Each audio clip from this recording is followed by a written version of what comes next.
Madam President, this week, House Democrats are continuing their three-year-long quest to impeach the president and continuing to obstruct urgent bipartisan legislation. This has been the Democrat strategy for months now: obsess over impeachment and obstruct everything else. Take the USMCA, which would create 176,000 new American jobs. Speaker Pelosi has been stalling it for months, constantly saying she's optimistic or getting close or almost there for months. It's been this broken record. Now, I understand this very week, while the Speaker of the House has apparently flown to Madrid to discuss climate change, she keeps offering the same empty rhetoric that's no different than what she was saying 10 months ago. American workers have waited and waited and waited. House Democrats keep stalling. Or consider the appropriations process. Even after signing a bipartisan agreement to forego poison pills, Democrats ignored it and thrust other policy disagreements back into the appropriations process. They voted twice to filibuster funding for our armed forces. Well, last week, Chairman Shelby and Chairwoman Lowy reached an important agreement to address allocations at the subcommittee level. That was an essential step. It will take a lot of work and cooperation to move the appropriations process forward in the short time ahead of us.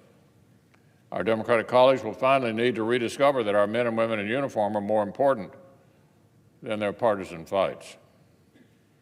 Speaking of our armed forces, let's talk about the NDAA. Congress has passed an annual defense authorization bill every year since 1961. Every year, after some jousting and jostling, the Congress has put aside all of our extraneous disagreements to fulfill one of our most basic responsibilities and reauthorize our armed forces.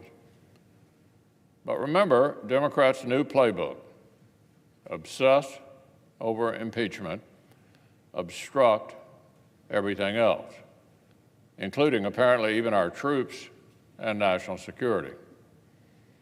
So, Madam President, imagine being so far left that even the routine annual bill to reauthorize the U.S. military is some controversial thing you have to be goaded into supporting.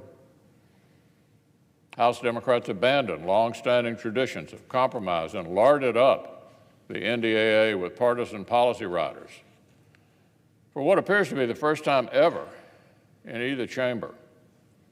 They passed an NDAA on a pure party line vote, the first purely partisan NDAA in 58 years. In the Senate, by contrast, Chairman Inhofe and Ranking Member Reid collaborated on a bill that passed the Senate 86-8. 86-8. We certainly did our part to stick with the annual tradition. But now my colleague, the Democratic leader, is moving the goalposts and enabling Speaker Pelosi's reckless strategy. Long-standing bipartisan precedent says that in order for any subject outside the Armed Services Committee jurisdiction to travel in the final NDAA, the chairman and ranking members of the actual committee of jurisdiction need to give bipartisan sign-off. This basic test protects the Senate, protects our committees, and protects the NDAA from being held hostage for specific partisan ends. Every year, dozens, if not hundreds, of provisions meet that bar. Those that don't end up on the cutting room floor. Thus far, in the Senate, Chairman Inhofe and Ranking Member Reid have worked hard to respect those norms. But this year, the Speaker of the House and my colleague, the Democratic leader, want to scrap this precedent, undermine the committees, and demand special treatment for partisan priorities that have no business being crammed into this essential legislation for our armed forces. We're talking about a new taxpayer-funded benefit for all federal employees, sweeping changes to U.S. foreign policy. This is what they're trying to shoehorn into the NDAA. It's not good faith policymaking, not when these demands pour in at the 11th hour over must-pass legislation for our service members. So it's just political theater taking precedence over our armed forces. So, right on cue, I'm sure we'll hear made-for-TV histrionics about all the new provisions the Speaker and the Democratic leader want to shove into this bill, bypassing hearings, markups, and negotiations between chairmen and ranking members. We'll probably keep hearing the dishonest myth that Republicans are soft on Russia. Never mind that a few years ago, President Obama was mocking Republicans for being too tough on Russia. Never mind that this administration has aggressively pursued sanctions, expelled Russian operatives, provided lethal defensive weapons to Georgia and Ukraine, taken major steps to protect our elections, and more.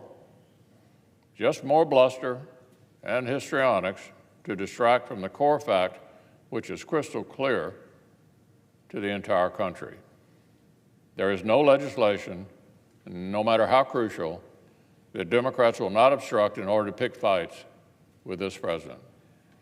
The very bills that Democrats are resisting are essential for our national defense strategy, for our needed investments in cutting-edge weapons, in the European Defense Initiative, in modernizing our nuclear force, all critical for competing with, deterring, and defending against Russia and China.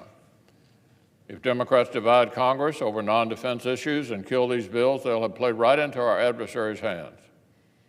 If we jettison the long-standing bipartisan process for negotiating the NDAA, they'll have made this basic national security requirement far more difficult in the future. Our Democrat colleagues must understand that national security comes before the resistance. The country cannot afford this new tactic. Obsess over impeachment and obstruct everything else. I hope this changes soon.